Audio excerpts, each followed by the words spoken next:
My theory on healing trauma. So I feel like something that's not really, there are many ways to heal trauma and to find that place of safety and peace and calm within your, core entity or your self, like just in total, like your system, your nervous system, your mind, your body. But I feel like one aspect that a lot of people don't really look at is the spirit. And I feel that looking at children is a great way to look at not the fact that they're resilient, but they are resilient during childhood because they learn, they're still allowed to play and they're still allowed to have fun. And to me, I feel like a lot of times the trauma kicks in and comes online, and the survival really comes online through adulthood, is because they're no longer allowed to, we feel this internal guilt or shame, through society, that we're no longer allowed to have fun. We're no longer allowed to play. So playing and fun, to me, is what I call the gateway to peace and fulfillment. So when you don't have that and your spirit is oppressed, then you have nothing uplifting you from this place of fear and turmoil that surrounds you. We live in a heinous environment. We live in an environment that is going to constantly be life. Like, it's just life.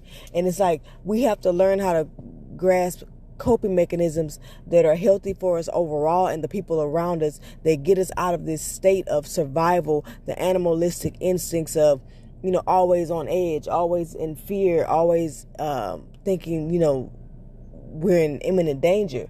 And this is why also my theory is why being single, living a single life, everybody kind of go through this. When you was single, you was kind of running the streets and just living like it was no tomorrow. You was young. You didn't have like nothing to lose.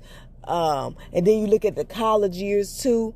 So when you're in college, it's just automatic, like a rite of passage, where you're able to travel, you're able to have fun, you're able to just, like I said, there's no responsibilities. And I feel like a lot of times you don't have those worries, and people want to say that you're running away from your problems or this and that. No, it's not that. It's just that you don't really, problems don't seem as big as we make them.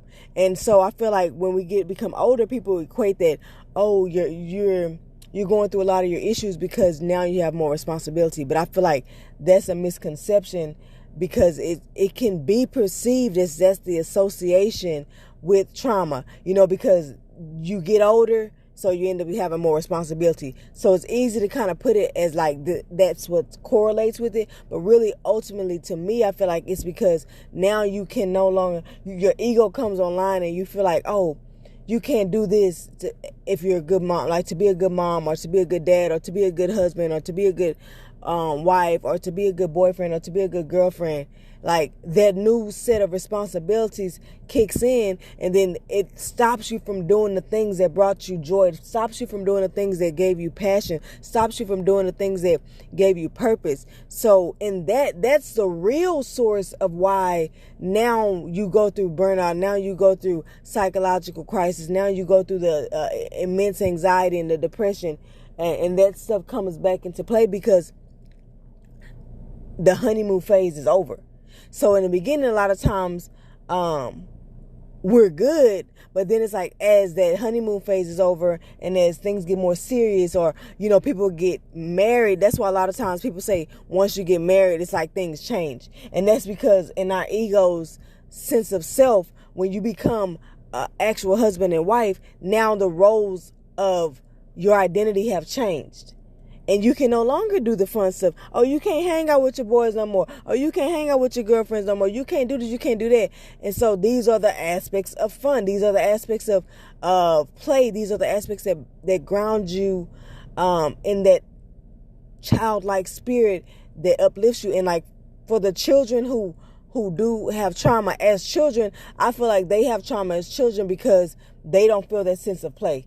They may be deprived of play. They may be constantly surrounded by abuse, and they never get that chance to recenter. Kind of like how black people feel like we're constantly bombarded with trauma. We're constantly bombarded with the race cause and the the revolution and the black people being killed in movies and and we see ourselves in them. So we're constantly bombarded with trauma that we're stuck in this overdrive, this hyper fight, flight, or freeze where we dissociate. Well, we have no choice but to dissociate because it's like we literally nowhere is safe. So we either go into the coping mechanisms with substance abuse, or we go into dissociation where we become numb, or we find other alternatives, like we become workaholics, or we some people may find happy place, like where you can visualize a place in your mind where you feel a sense of peace and calm and safety. So this is what happens because of that. And so this is just my theory and my reflection on healing trauma. I'm determined to find true solutions to heal black people and humans in general, because like I said, I'm not for the race war. I'm not for the dividing and conquering, because honestly that is traumatic to everyone. It's traumatic to a black person to walk by a white person and automatically their mind starts thinking, they're treating me bad, or are they going to hurt me, or what's going to happen, or it's traumatic when you're driving and a cop pulls behind you and your stomach drops and your heart starts beating fast, automatically thinking of all the black people who have been slain, who you see constantly depicted on media over and over and over. Why do you think those things are happening? It's just re-traumatizing. It's not to create an uprising. It's to create an oppression of your spirit. Like I said, there are a lot of pressures of being black, and feeling like you have to constantly embrace or take on the stressors or traumas of other black people is a way that keeps you down. Just because you don't harbor the same feelings in the same intensity as someone else does not mean you're not for the cause. Does not mean you don't care. And sometimes you have to separate yourself and create filters. Filter the windows of the soul. Whatever causes you trauma, whatever causes you stress and worry, it is okay to create boundaries around it. You know what I'm saying? Like, this is the things that you have to do in order to give yourself the space to actually do what you need to do to live a happy, fulfilling life, and to actually see light, and to get out of this darkness of depression, anxiety, fear, of so much fear. Black people, I'm always saying black people because I'm speaking from my perspective. This could go for anyone though. We hold a lot of fear. Everything is held in our heart, I feel like, because when I feel sadness, it hurts my heart. My heart physically hurts. When I'm afraid and really terrified, my heart hurts. Like, there's so much fear in our heart. There's so much sadness and heartache and heartbreak in our hearts. There's so much despair and just hopelessness and helplessness in our hearts. We need to find hope again, and we need to find faith again. And when you're going on this journey of self-love and just healing all the things that keep you down, faith is going to be very important. I truly believe in God. I don't care what anyone else thinks. You can say I'm a person who wants to worship or whatever you may say. God's love is what sustains me. So these are very important for healing. But that's all I want to talk about right now. I just want to wrap up my theorizing, healing trauma for, the black spirit or what have you. Reflecting on depression, growing up, I had I was a shameful person. Constantly fearing judgment, and just reflecting on, depression and suicide and attempts and all these other things that I've experienced in my lifetime.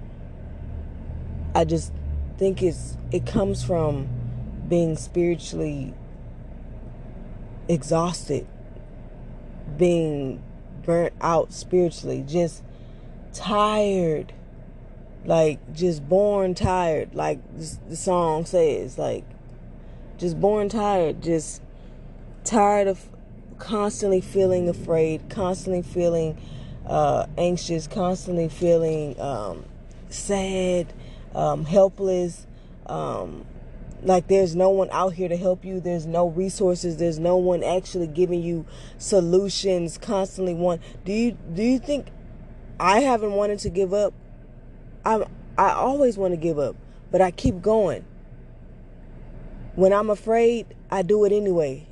Like it's like you have to, because there's no one out here really giving you a handout. Everyone is making you work so hard for it, and it's frustrating, because deep down we are very sensitive beings as black people, and that sensitivity isn't a weakness. We're sensitive because we've been beaten so much. Our spirits have been beaten so much. Yeah, our bodies may be young, but our spirits are tired. We're tired of, people think we're lazy. No, our spirits are tired. We're tired of working. We're tired of healing. We're tired of hearing all of the negative things that we go through. We know this already. It's like beating a dead horse, for lack of a better metaphor or analogy, whatever you want to call it. But it's like we're tired. Constantly feeling paranoid, constantly feeling skeptical, constantly feeling cynical, constantly having self-doubt, insecurities,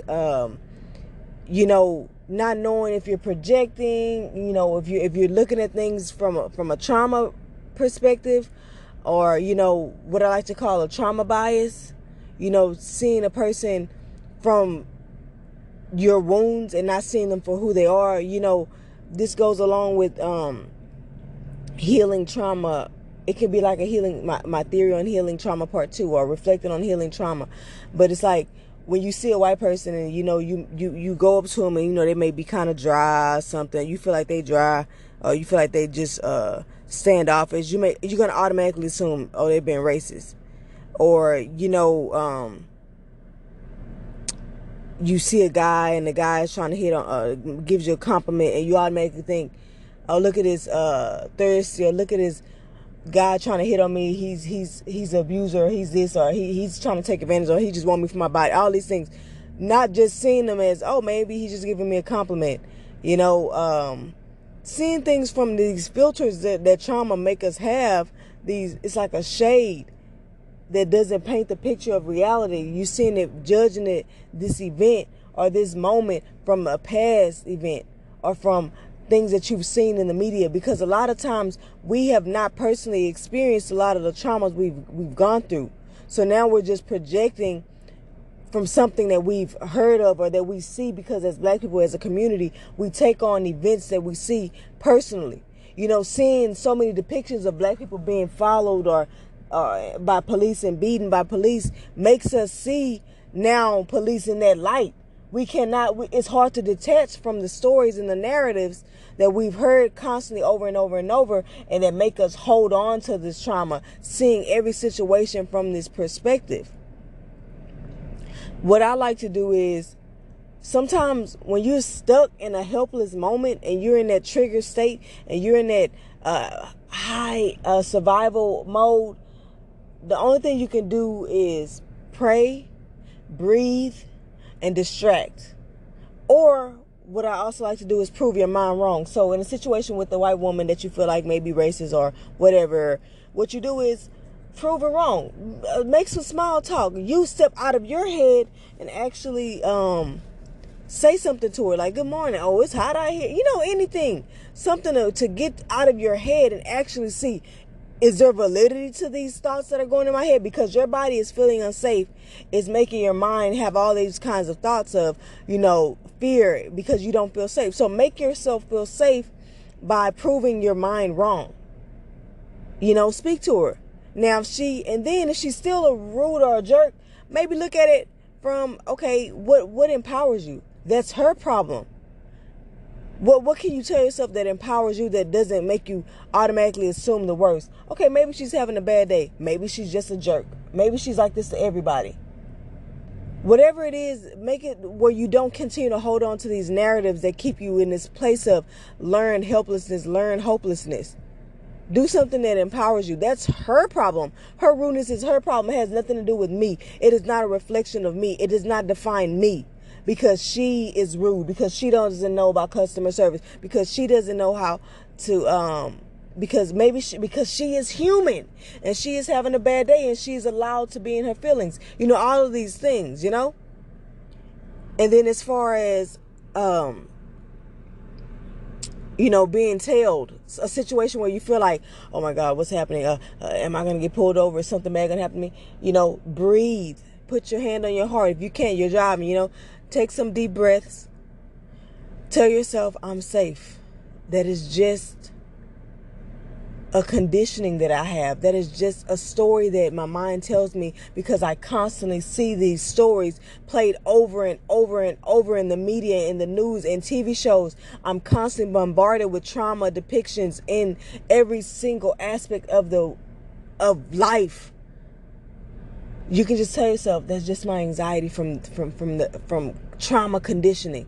There's just this story. Turn on some music that you like. Get out of that. Distract the mind. Calm the mind. Calm the ego. Do something that calms the mind. You're in the car, so you're kind of stuck.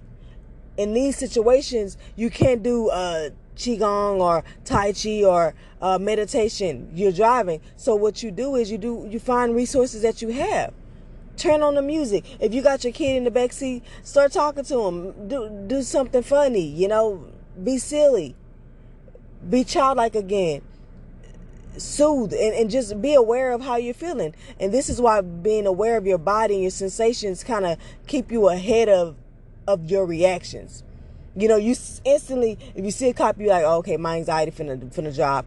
Or you see this car jet out in front of you, your stomach drops. And these now also know that these responses are part of the normal fight or flight response. There's nothing, so you're not trying to stop the response. What you're trying to do is be able to come back to center so your body doesn't stay in this constant state of hyper fight or flight. You're trying to get to a place where you can recenter and come back to a place of peace where you can be in the present moment. But they are useful because when that car jumps in front of you, if you need to slam on your brakes, you're going to need your heart to start racing and your stomach to drop, to send the signal to your brain to say, oh, stop. These are automatic. It's like the automatic autonomic nervous system. They're part of it. You have the sympathetic system, which is like the fight or flight, and you have the parasympathetic, which is the rest or digest. So you need that sympathetic nervous system, that fight or flight, to get you to instinctively step on your brakes. But then it's like, oh, maybe you don't need to step on your brakes, and you need to, okay, in the how can I say, the danger is past. You kind of got out the way, or they didn't really go out in front of you. They moved out of the way. So now it's time to come back to center. Now it's time for the rest or digest to kick in. But for some people, the rest or digest doesn't kick in right away or ever at all. And you're in this hyper, constantly in the survival mode of your animalistic instincts, just always paranoid, just always looking over your shoulder, always thinking you're in danger, always thinking everybody's out to get you, and this is where the learned helplessness comes from. This is where the victim mentality comes from, because it's not a victim mentality, it's a victim reality. As Black people, we're constantly bombarded with depictions of trauma. So it's hard to get into a state of rest and digest when you feel like every second you look at the TV, every time you listen to a song, it's about somebody's pain, it's about somebody's trauma. And the trauma is not even ours, but we take it on because we feel so deeply.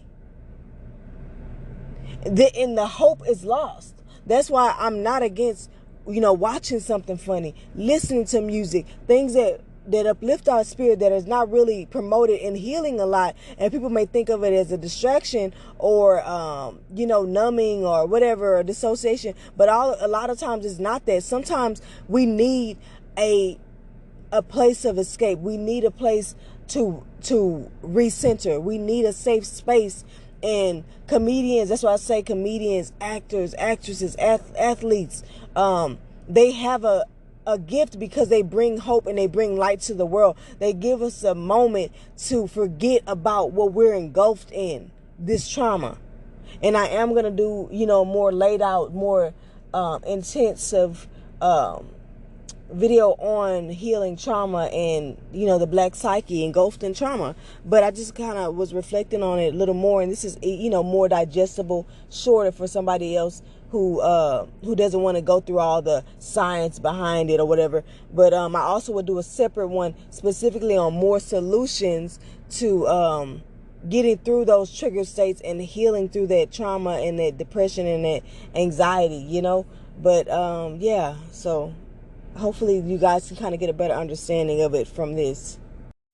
So I was reflecting on some things that gave me like insight and epiphanies. You know, I was reflecting on fasting, and like the black starter reflex and why we're hypersensitive and the whole bunch of different things pertaining to depression, anxiety, and healing trauma overall. And sorry for all the noise, but you guys know this is a raw and uncut podcast, and sometimes my environment is not ideal. Right now I'm at the park with my son while letting him play, you know, exert that energy and constantly promoting play. But I started thinking about how me and my husband, we go on like date weekends, like / staycations. We'll get like a hotel, you know, near, you know, kind of a little bit of ways, sometimes close to the Galleria downtown area, and just to kind of get out of the mundane. You know, sometimes we get bored with the reminder of everyday life, and so sometimes we just want to get away and go out to eat, get dressed up, relax, and lay our heads somewhere where we know we don't got to clean up behind ourselves afterwards, even though, you know, my OCD behind still gonna be cleaning up.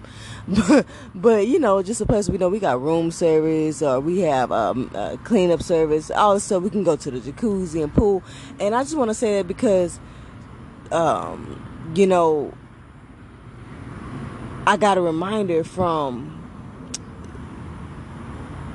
one of these ladies who she's all about helping people find their purpose and their passion, and she sent me an email talking about how traveling is transformative, and it just really jogged my memory. Like, I already have these things in my notes, but sometimes you got to be reminded of things that you've already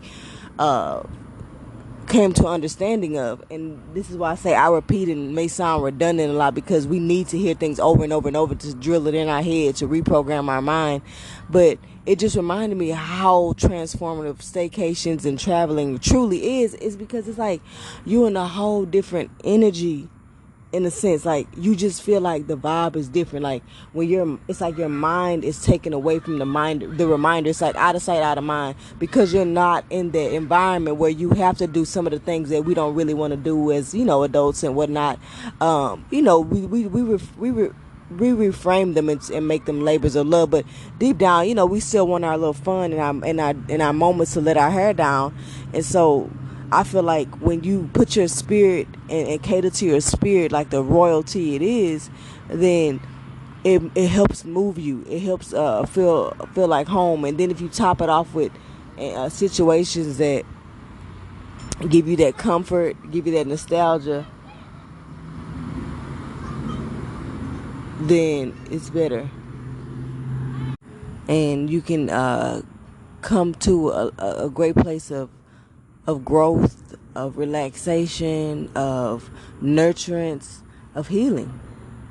Every time I've gone and just gotten into that deep tub that they have at this hotel that I really love, man, it's just like, it just does something to my spirit. I'm trying to tell y'all, like, nostalgia, comfort. I'm not going to stop repeating these things. Things that cater to my spirit are really essential for healing. And I just have to say that. So, staycations, traveling, do it. Fun is fulfilling and a gateway to peace. When you think about mind-body connection and how people are always promoting that for healing, you know, the spirit is kind of left out a lot. And so, mind, body, spirit connection, what better way to tap into that than doing something fun, but like, you know, in your body fun, like going to urban air and just jumping up and down and really just letting out that child, like inner child, have fun and just letting your hair down. It's transformative as well. Like, I just kind of did a video about staycations and creating nostalgia. What better way to create nostalgia than tapping into your inner child? And so Fun is something, it's like the lost healing modality that people don't really talk about. It's it's there's a lot of passion behind it. I'm big on finding your purpose and tapping into your passions, but fun is equally important. You need moments to just lay all your burdens down and let all your worries go.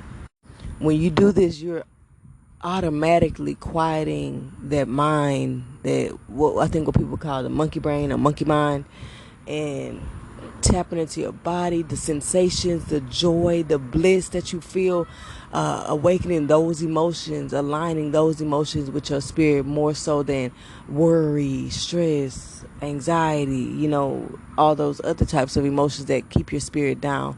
So this is a way to dispel and dismantle a lot of that, and just kind of just, I don't even know how. It's nothing to get deep and serious about it. Just do it. Like, I don't want to overwork your brain. Just go out, have fun, do something fun. Go play basketball with your friends. Go interact with some people, your family, your friends, people who make you feel safe and loved, and just good times. What else could you do? You have to think, what things grounded you as a child? What things did you do as a child that made you feel so much fun? When you daydream or go to your happy place, where do you go? What things do you do? Do you gaze at the clouds? Do you gaze at the stars? Do you run in an empty field? Do you swing? When I take my son to the playground, I get on the swings myself. I'll get on the slides myself, and I'm not gonna lie, it's a little exhilarating. It's kind of like your adrenaline your heart gets to beating, because like, ooh, I ain't been on this in a long time, but it's like so fun. Like, you just release a lot of those good hormones, not the stress releasing hormones like cortisol. So it's just like, just do it. Just have some fun. Don't be so serious.